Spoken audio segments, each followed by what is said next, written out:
Bien, vamos a la próxima clase y esta es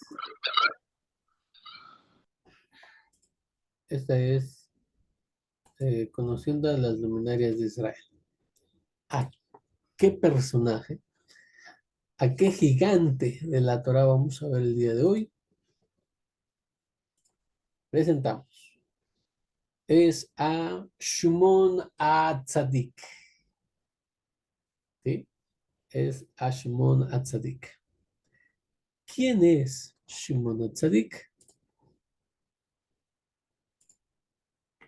Eso es lo que vamos a ver el día de hoy. Después del regreso del exilio babilónico, el liderazgo del pueblo de Israel se mantuvo en las manos del Cohen Gadol y de los Sufim, o sea, del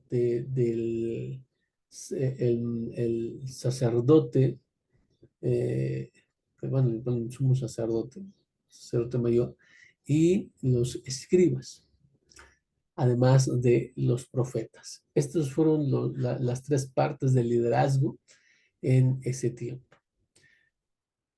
Podemos ver un testimonio de aquello por ejemplo, en el libro de Sejaría Nabí, en el cual él tiene una visión y ve a el Satán y a Yahushua, el Cohen Gadol.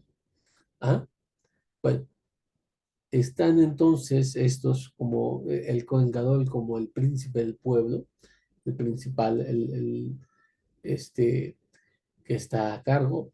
Los profetas eh, ayudan a este tipo de liderazgo porque, por ejemplo, también tenemos que los escribas interpretan y no hay grupos porque los profetas cumplen con esa función, ¿no? de traer al pueblo en la senda correcta. Por cierto, ya en esta parte se va a acabar la profecía, es cuando empiezan a surgir los grupos. Sabremos los fariseos, los saduceos, los esenios y unos cuantos más. ¿Ah? Bueno, eh, cuando comenzaron las guerras de, de este otro gran personaje marcado en la historia, Alejandro Magno, ¿ah? Eh, y bueno, en las que sus peleas, en las que conquistó todos los dominios de los persas, algunas de esas batallas están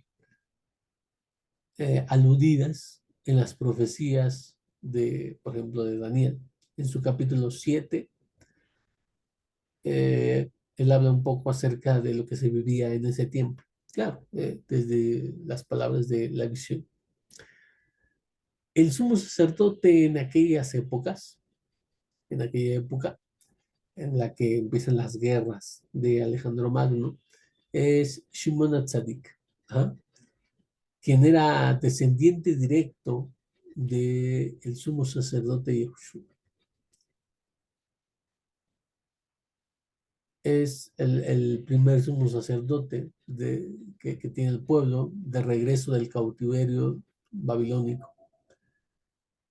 La figura, la vida de Shimon HaTzadik es un poco oscura. Es difícil establecer eh, con exactitud el tiempo de cuando nace y cuando fallece, pero este, él, Shimon HaTzadik, es hijo de Onio y nació, según la tradición, en el año 3585 de la creación del mundo, o sea, de la cuenta judía. Muere alrededor del 310 antes de la era común. Bien, entonces es una persona que vive en el siglo III antes de la era común. ¿Ah? Siglo III es dicho de otra manera. ¿Ah? aunque hay quien piensa, hay historiadores que piensan que vivió o antes o después, pero bueno, lo que acabamos de dar, como dijimos, es algo difícil, pero bueno, son algunas opiniones, la opinión generalmente aceptada. Bueno, eh, Shimon HaTzadik fue uno de los últimos miembros de Knesset HaKetolá, de la Gran Asamblea. Esta institución quedó abolida en su época. El más grande, la más grande y más importante corte que ha tenido el pueblo de Israel, 120 Jamín y entre ellos Nevi'im, ¿ah? Personas de la talla de Mordejai, personas de la talla de Sejardía, Malají, son los que tuvieron aquí en esta Ketolá. ¿Ah? Bueno, Shimon Atzadik eh, ocupó el cargo de sumo sacerdote durante 40 años, según lo que nos transmite el Talmud.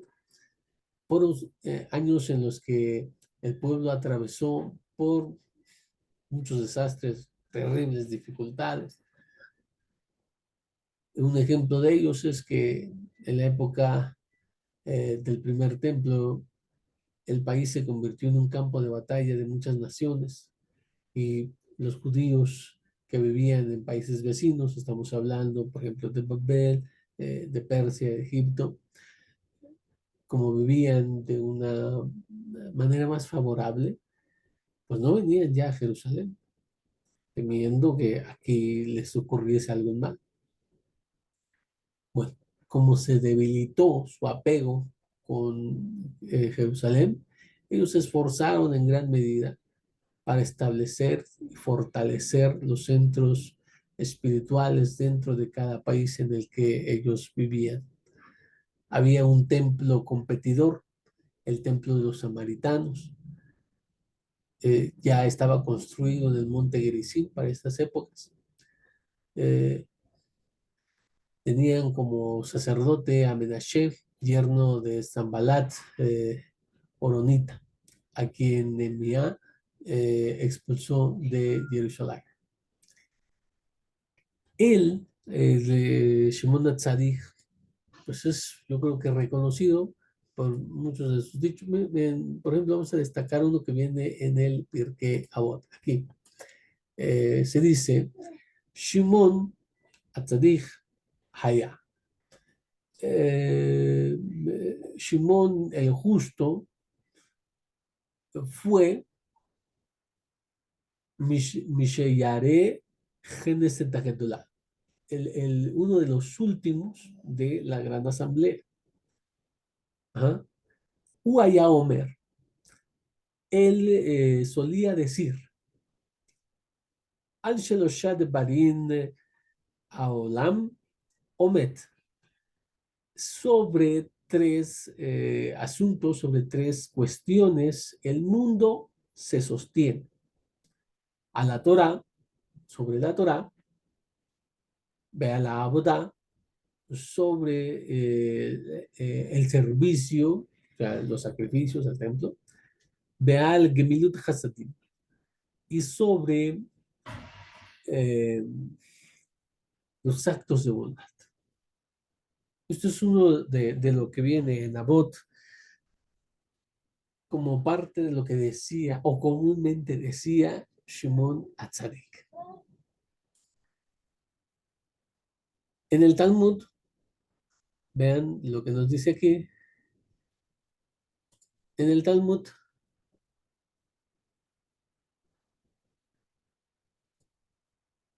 esto está escrito en Yomá, la hoja 39a, dice, los sabios enseñaron 40 años que Shimon Atzadik sirvió. Como les dije, que según el Talmud, durante 40 años sirvió Shimon Atzadik como sumo sacerdote. Dice, la suerte en la mano derecha. Ajá. En los 40 años que Shimon Atzadik sirvió en el templo como sumo sacerdote, la suerte siempre cayó, la suerte para Elohim siempre cayó en la mano derecha del sumo sacerdote. A partir de entonces, unas veces cayó en la mano derecha y otras veces a la mano izquierda. Ajá. Algunas veces surgió, o sea, cayó y en la otra no cayó. Ajá. Eh, bueno, recordarán que en Yom Kippur se hace un sorteo en la que se está haciendo que dos chivos, uno sea para, como dice, para Shem, el otro para Azazel. El que le toque para Azazel era enviado al desierto. El que le toca a Shem era sacrificado, ¿sí? Entonces, era un buen auspicio, era un buen augurio que cayera en la mano derecha. Durante la vida de Shimon Atzadik, siempre cayó la suerte para Hashem en la mano derecha del sumo sacerdote. Después de su muerte, a veces cae aquí, a veces cae en la izquierda. Ajá. Además, durante el tiempo que él fungió como su sumo sacerdote, la tira de lana carmesí que estaba atada en la cabeza del macho cabrío que fue enviada a Azazel, se volvió blanca, indicando con ello eh, que los pecados del pueblo habían sido perdonados.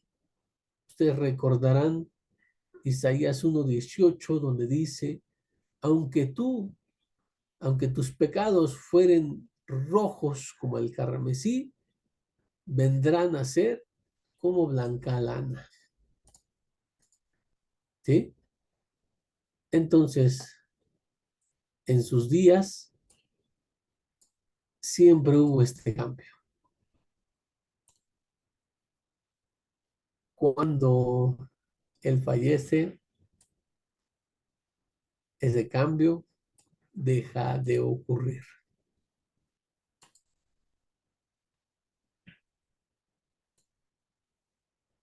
Bueno,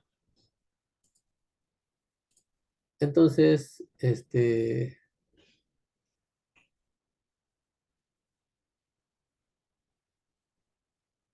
¿qué más sucedía? Porque había más milagros que sucedían en su tiempo.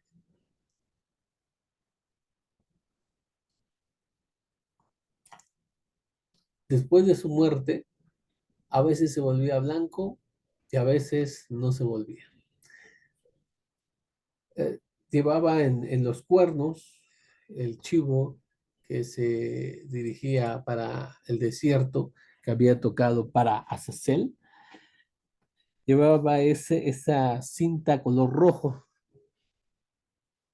y eh, cambiaba de color como una señal milagrosa de que Hashem había perdonado los pecados de todo el pueblo. Dejó de ocurrir y a veces ocurría, a veces no ocurría, pero en tiempo de la vida de Shimon Tzadik siempre cambió. ¿Para qué era la cinta? Dice, bueno, era para precisamente eso. Está escrito en Isaías 1:18, si tus pecados fueren rojos como el carmesí, o sea, se le enviaba ahí y representaban los pecados de Israel, dice, se volverán como blanca lana, o sea, que serán purificados, que cambiaba de color milagrosamente, cambiaba de color y eso aludía a que los pecados del pueblo habían sido perdonados. Ajá. Eh, Otro gran milagro que sucedía es que la lámpara occidental de la menorá ardía continuamente como una señal de que la presencia de Hashem descansaba sobre la nación. A partir de su muerte, a veces estaba encendida y otras veces estaba apagada. Ajá. No termina ahí. ¿Qué dice más la Gemara? Y nos vuelve a decir que mientras duró Shimon Tzadik como sumo sacerdote, el fuego del arreglo de leña sobre el altar continuaba encendido con mucha fuerza. ¿Ah? O sea, estaba perpetuamente encendida, sola, sin nada que se le tuviera que echar. De modo que los sacerdotes no necesitaban traer leña adicional para el arreglo. ¿Ah? Era un arreglo diario y no necesitaban traerlo, a excepción de los dos troncos que fueron traídos para cumplir la mitzvah de colocar la madera sobre el arreglo. Ajá, había varias piras, eso decimos también de hecho está en la tefila. ¿Ah?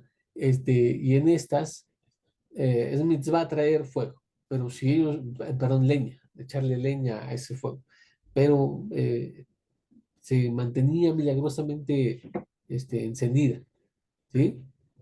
Ellos nada más traían los de la mitzvah, para cumplir la mitzvah, los sacerdotes. Después de su muerte, ajá, después de su muerte, o sea, a partir de eso, el fuego a veces ardía con fuerza y a veces no, por lo que los sacerdotes se veían obligados y no podían evitar traer leña para el arreglo durante todo el día. Como ya no estaba ese milagro, entonces el estar ardiendo todo el día, continuamente tenían que ir y llevarlo para que no se apagara, para más y más y más leños. En el tiempo de Shimon HaTzadik no necesitaban de, de meterle a ese fuego, pero lo llevaban porque se debía cumplir la mitzvah. Aparte nos dice que en sus días Hashem envió una bendición sobre la ofrenda del hombre y sobre la ofrenda de los dos panes de trigo nuevo que era presentado durante Shavuot y el pan de la proposición que estaba en la mesa de los panes. ¿Ah? Que se ponía esa, acuérdense de esa mesa de los panes en el templo. Y debido a que había esa bendición, cada sacerdote que recibía eh, lo que se llama eh, kasait, una parte como de una aceituna. Ajá. Y entonces había quien comían eh, y todos quedaban satisfechos. Y había quienes comían solo un poco, ajá, y incluso sobraba. Y sobraba porque ya todos estaban saciados, ajá, con una pequeña cantidad. O sea, de esas ofrendas que se tenía que comer, les alcanzaba para todos los sacerdotes, esa era la bendición, que alcanzaba para todos los sacerdotes, y aunque comieran lo que es del pan, comieran al menos un poquito, como el del tamaño de una aceituna, ellos se saciaban y por eso sobraba. ¿Ah? A partir de entonces, es decir, después de su muerte, se envió una maldición sobre el Homer, sobre los panes de Shavuot y sobre el pan de la proposición, porque no había una cantidad suficiente para darle a cada sacerdote una medida completa. Del pan que había, digamos que los dos de Shavuot, esos dos alcanzaba para los sacerdotes que estaban ministrando. ¿Ah? Eso es un milagro, o sea, no era algo normal.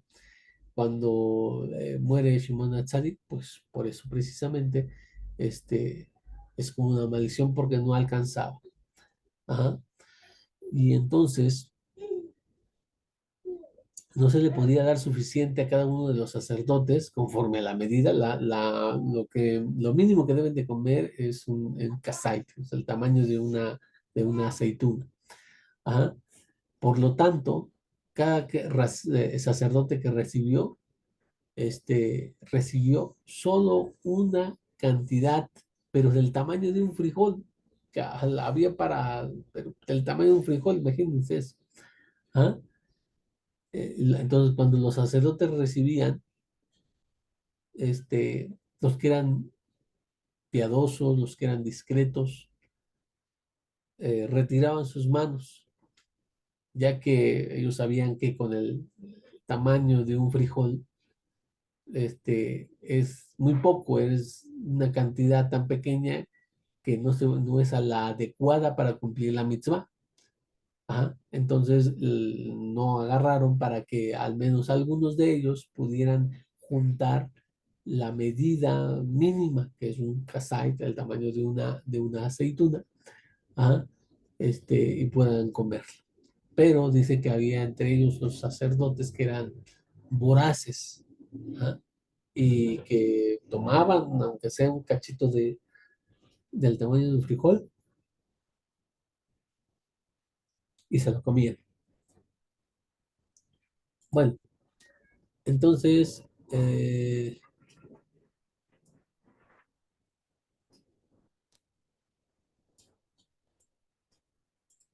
más tenemos?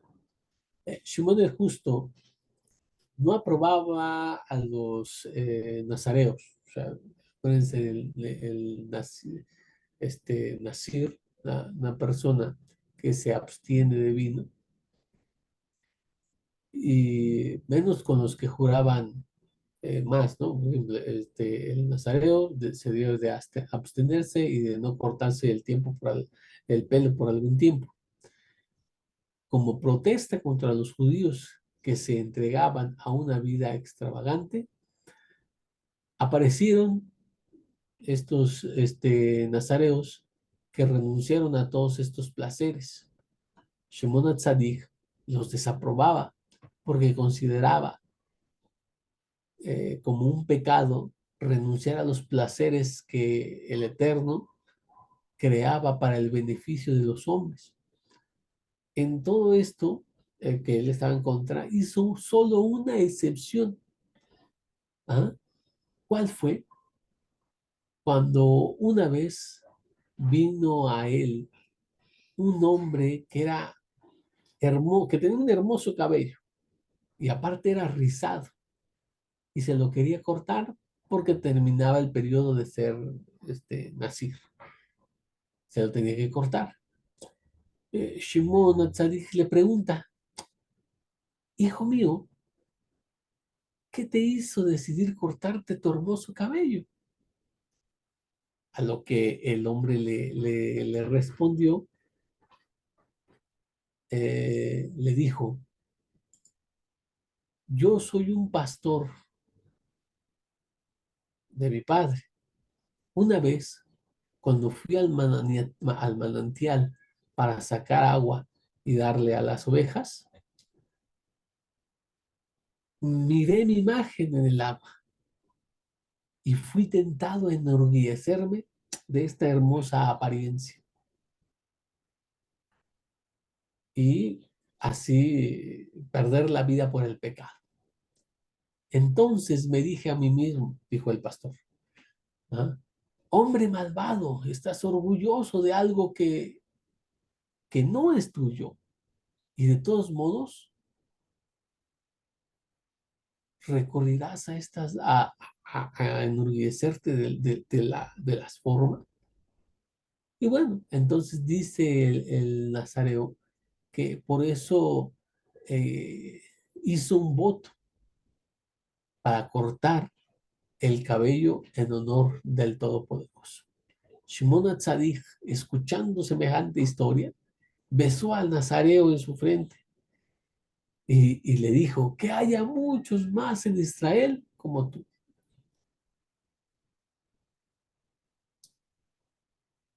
En el tiempo de Shimon HaTzadik,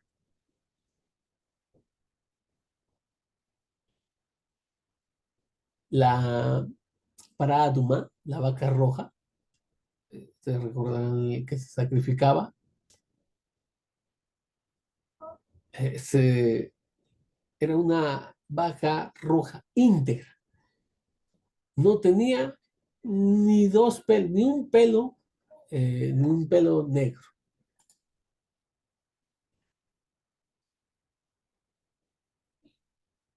Dicen aquí, la soberbia no es mala, es mala entonces. Sí, de hecho estamos estudiando en Orjot Tzadikim acerca de la soberbia. Ahorita lo vamos a ver. Pero sí, el Orjot Tzadikim dice que si al rey que tiene posiciones, gente a su servicio, tiene dinero, tiene mujeres, ¿ah? Todo esto se le prohíbe ser orgulloso, arrogante o soberbio. Dice, pues cuánto más a la gente de esta generación, o sea, a gente normal. Volviendo a nuestro tema, regreso acá. Bueno, recordemos que la parada Dumá debía ser una vaca en la que nunca se le hubiera puesto yugo. ¿Ah? Eh, y era muy difícil entonces encontrar una vaca totalmente roja, sin cabellos negros, ¿sí? O de otros colores, y que pues al ser muy raro se consideraba pues casi milagroso, ¿ah? Encontrar dos de ellos durante los 40 años de su sacerdocio. O sea, durante su vida hubo dos vacas rojas, completamente rojas, íntegras, a pesar de que a veces se pagaba un precio muy elevado, muy elevado, ¿ah? Como 70 medidas de oro por un animal así, imagínense, 70 medidas de oro por una vaca que cumpliera con los requisitos para lo que conocemos como paraduma, para hacer la vaca roja. Y bueno,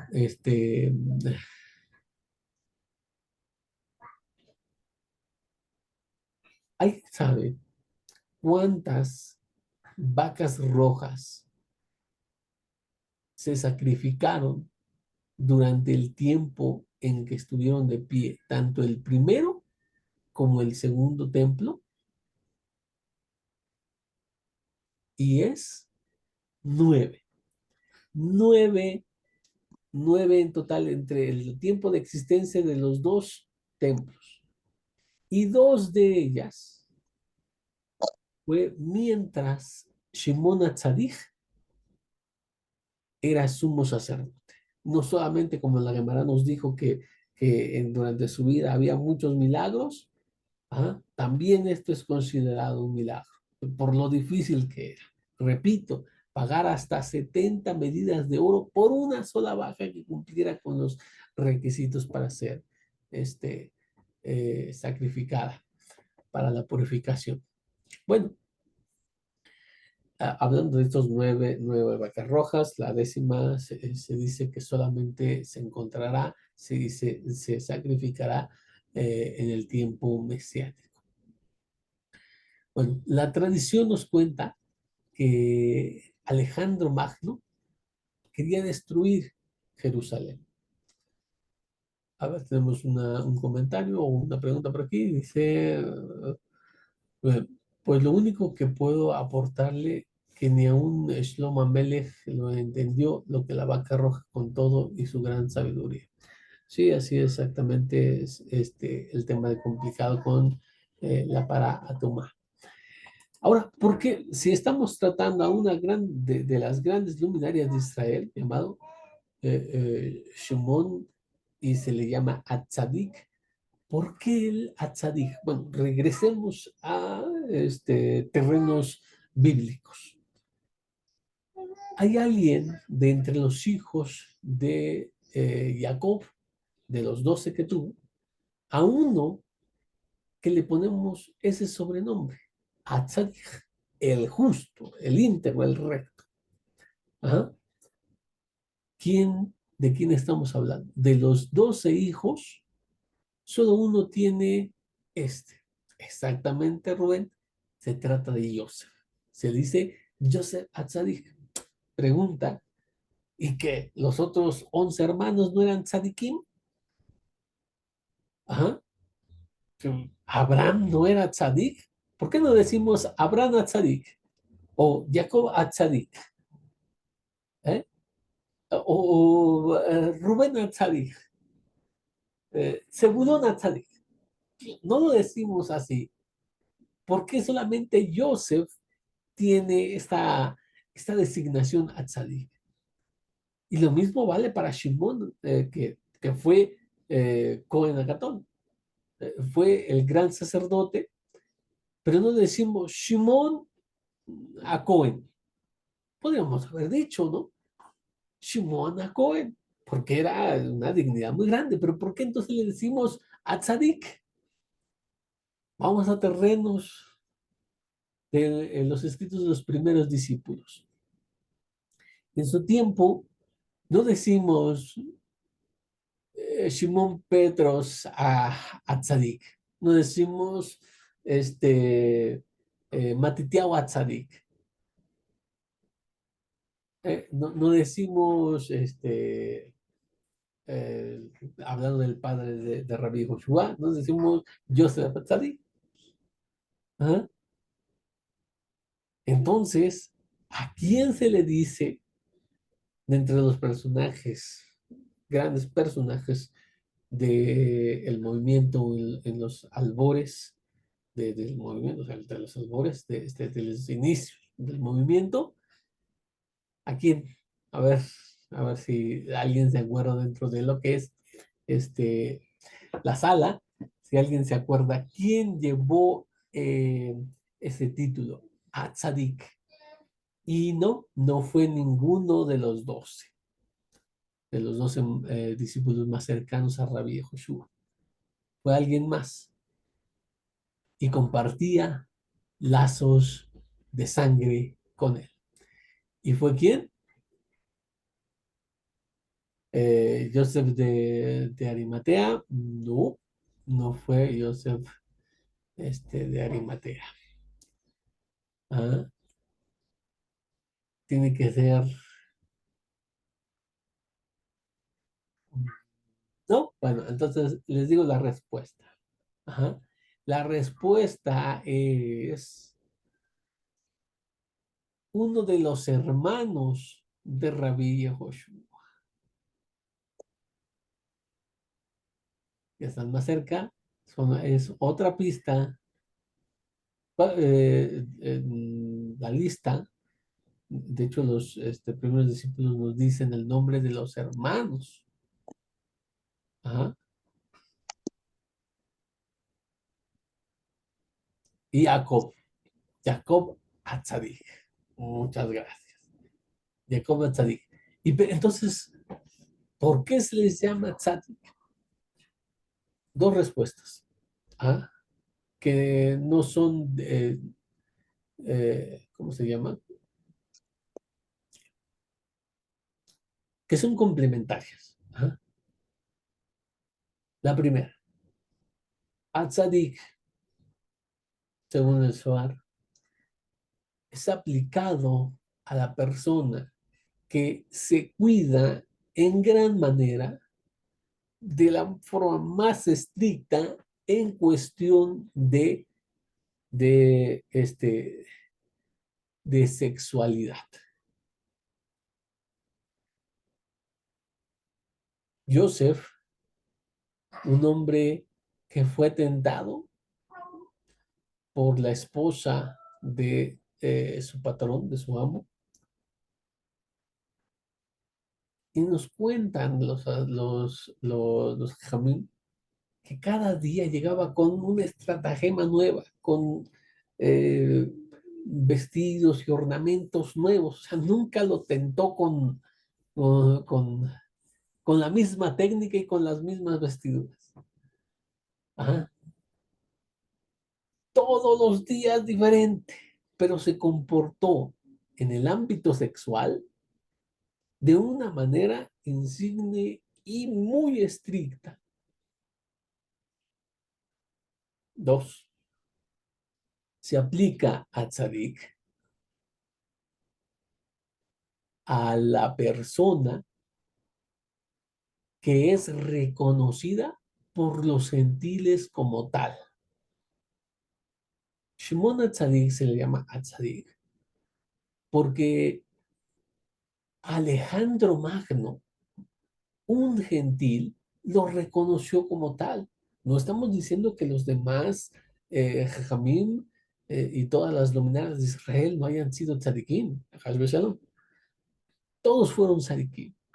Pero él se merece a tzadik porque hasta los gentiles reconocían esa rectitud de parte de él.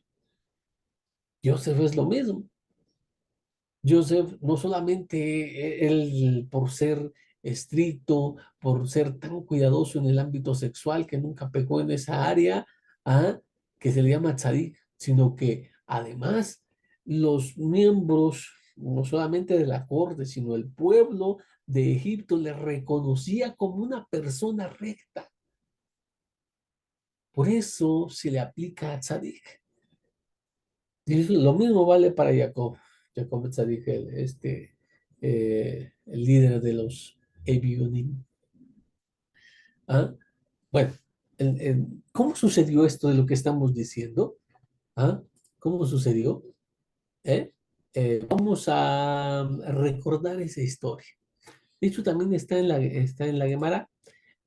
Nos dice la tradición que un día Alejandro Magno se encontró con Shimon HaTzadik. ¿Ah? Él quería destruir Jerusalén. Estaba entonces librando una guerra contra Siria y Fenicia y quería que los Yehudim pues lo ayudaran. Los Yehudim informaron a Alejandro Magno que no podían hacerlo porque pues habían jurado lealtad al rey Darío el Medo.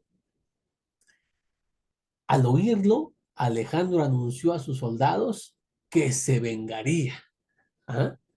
Cuando los Yehudim oyeron que Alejandro Magno marchaba hacia la ciudad de Jerusalén con un gran ejército detrás de él, pues se llenaron de miedo. El terror se difundió por toda la ciudad.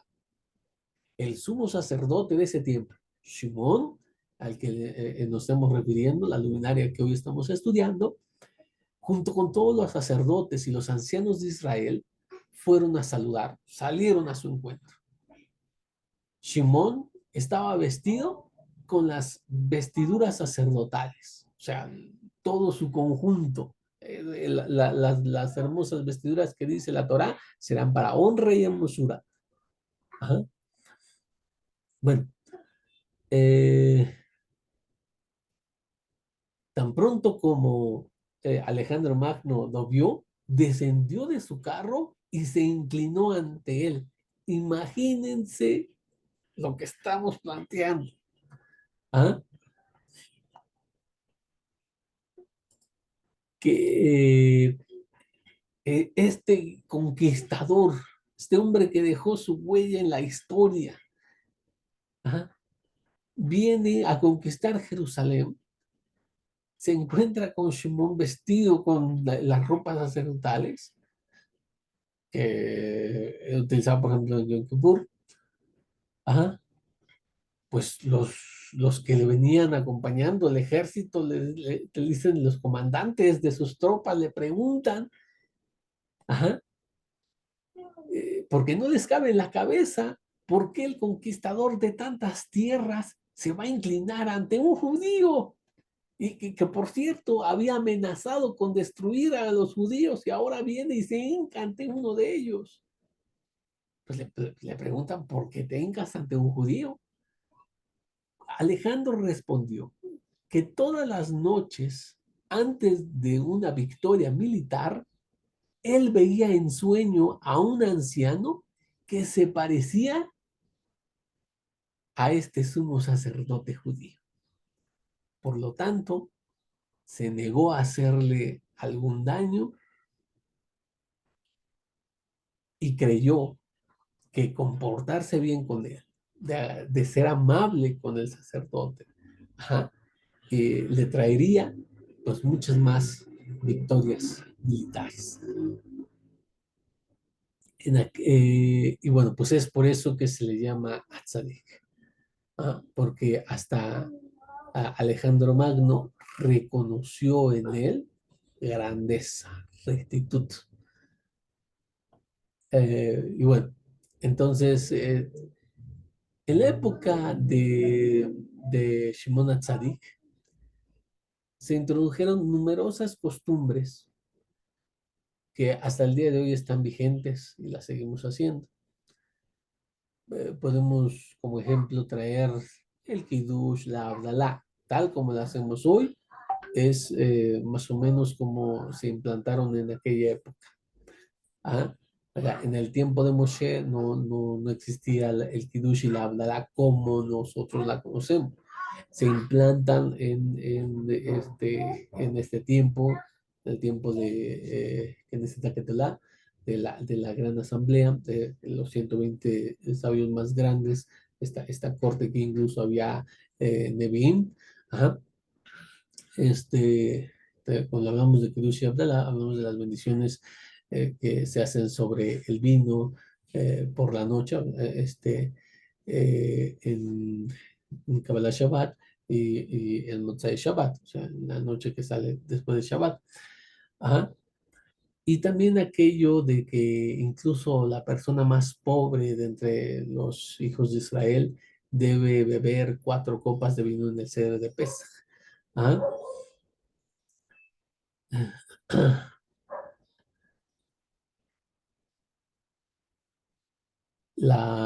El Birkat Amazon en su forma que eh, algo consumió un poquito de cambio y modificación, pero casi es como se implantaron ahí, casi como lo hemos recibido nosotros.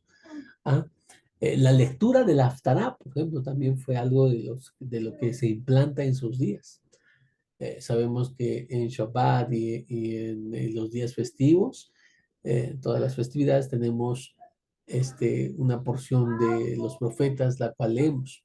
Esto se implantó aparte de la usual explicación, también tiene que ver con que había un templo rival. Acuérdense, los samaritanos en el Monte Gerizim tenían un templo y los samaritanos pues no reconocían la santidad de los libros de los profetas. Entonces se seleccionó una parte adecuada de los profetas para leerlo, que contuviera más o menos algún tema relacionado con el que se leía en la parashá. Es muy común, muy común. Esto también, por ejemplo, Sadia Gaon, él instituyó que se comiera en la noche de Shabbat una comida caliente. ¿Por qué? Porque los Karaim pues comían frío, porque dice, bueno, saben que los jajamín nos han enseñado que se puede encender y dejar caliente lo que es la comida para Shabbat. Y los Karaim no lo hacían así. Entonces, también es un ejemplo acorde a lo que estamos diciendo, ¿no?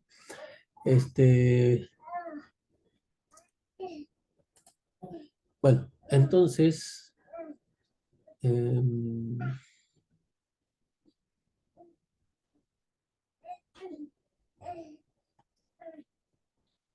Shimon Tzadik en Yom Kippur solía tener visiones cuando estaba haciendo su servicio. Fue en uno de esos que anunció que moriría pronto. Él anunció su muerte y debido a la visión que él había tenido.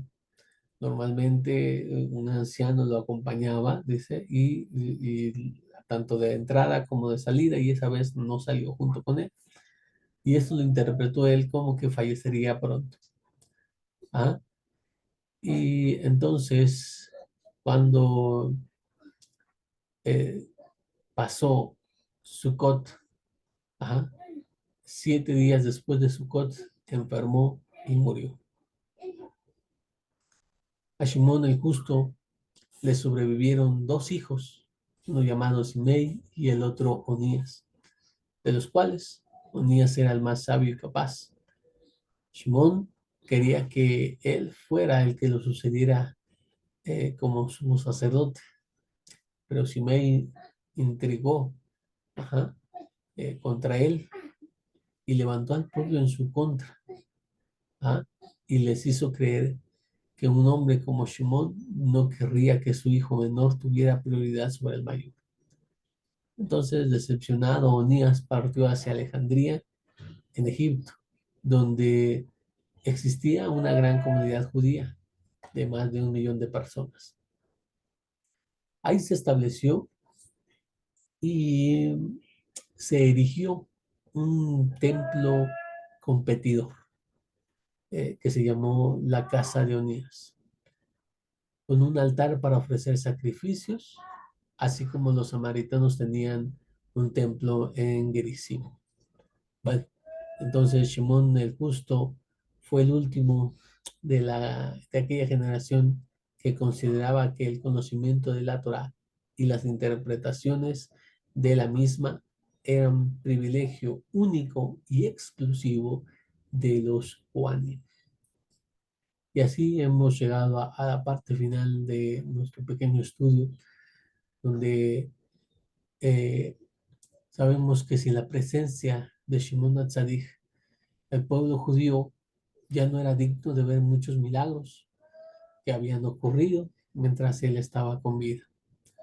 Por esta razón, incluso los Kohanim, sus hermanos, ah, se abstuvieron de bendecir al pueblo con el nombre explícito de Elohim en la bendición sacerdotal. Y con eso vamos a terminar. Nos vemos la próxima semana en más de esta sección conociendo a las luminarias de Israel.